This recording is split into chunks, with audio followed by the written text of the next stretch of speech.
Welcome back to a brand new video here on Off Scratch, and this is a video of 2 golf swing killers that we're going to help you to fix from home. Now, I see this all the time. In fact, I saw this yesterday coaching here at Watcham Hall, right? And I can't tell you how many times people ask me how to fix this through the season. Is this flying right elbow on the way back really doesn't get the club on play, not in a good position, and we tend to compromise club face and get it open. There's a direct correlation between this being high and a cup wrist. Very hard to get here. And then this is the one that everybody hates. It looks a little bit ugly. I mean, Jordan Spieth does it a little bit, but this chicken wing on the way through, I mean, just reduces so much clubhead speed, reducing your hand speed, and we want to be more sort of that released area. Okay, now, we talked about this before, haven't we? There's loads of exercises you can do, but... Yeah, so we've spoke about this before, and if you're a golfer who's spent a lot of time doing a lot of these 90-90 movements, which we have promoted as well because they do have some benefit, but you're not getting any results and any changes from that, this is relatively controversial, but it's most likely because the rib cage is not working well for you. So we've got some compression here in the rib cage. We know there's a direct correlation between the shoulder blade, the shoulder joint, and the rib cage and how they function as a golfer. So what we need to do is address this and not this. I'm really interested in this topic, and you should be too. This is something that I've not tested before, and I know I've got a bit of a dodgy shoulder movement, so it'll be interesting to see how I feel after this. Right, Alex, so we're going to firstly test your shoulder external rotation, which if you're not sure what that is this position here. And on the way through will be the sort of left shoulder, right? Exactly. For a right-handed golfer. So we're going to do this lying on the ground because this brings a bit more rib cage in. So I'm going to get you firstly to just line roughly as you are here, your elbows level with the shoulder, forearms flat and the palms flat as well. That's all I want you to do, uncomfortable. Let your arms fall to the floor naturally wherever they go. Okay, so that's roughly the end range here. Yeah. So we're using this as a bit of a measure. So if I'm looking at you from the side, Alex, it's probably about 4 to 5 inches off the ground here. And what's nice about that is you're roughly even on each side. Sometimes we see people one up here, one a bit further down. Yeah. Okay, just do one more rep for me. Let's just double check it. Same thing again, wherever you go naturally.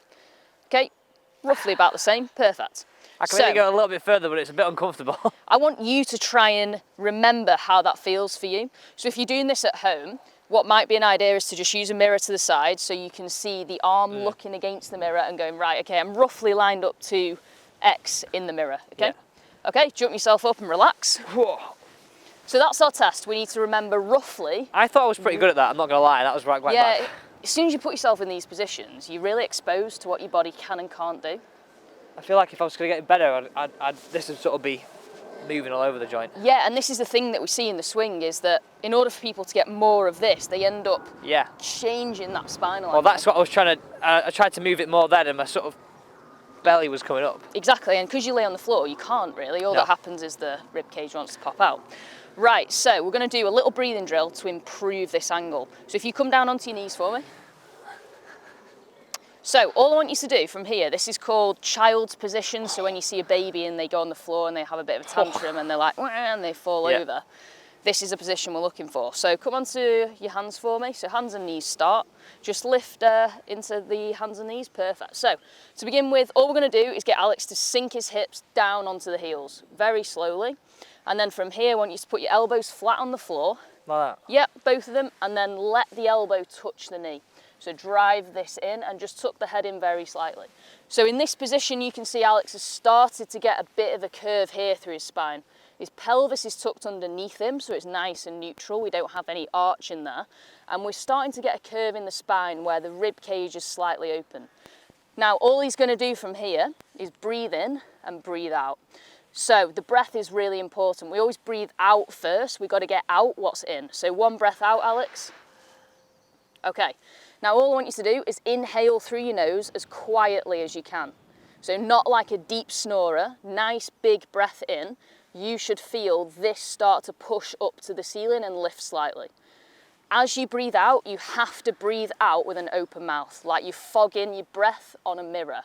So long, slow exhale. I should hear you breathe out, but not hear you breathe in. So when you feel all that air's gone out, big breath in, nice and quietly. and you can see that the rib cage starts to rise here, and it feels quite nice. It's quite a nice drill, this. And all we'd look for is a breath pattern of about 5 to 10 breaths, Alex.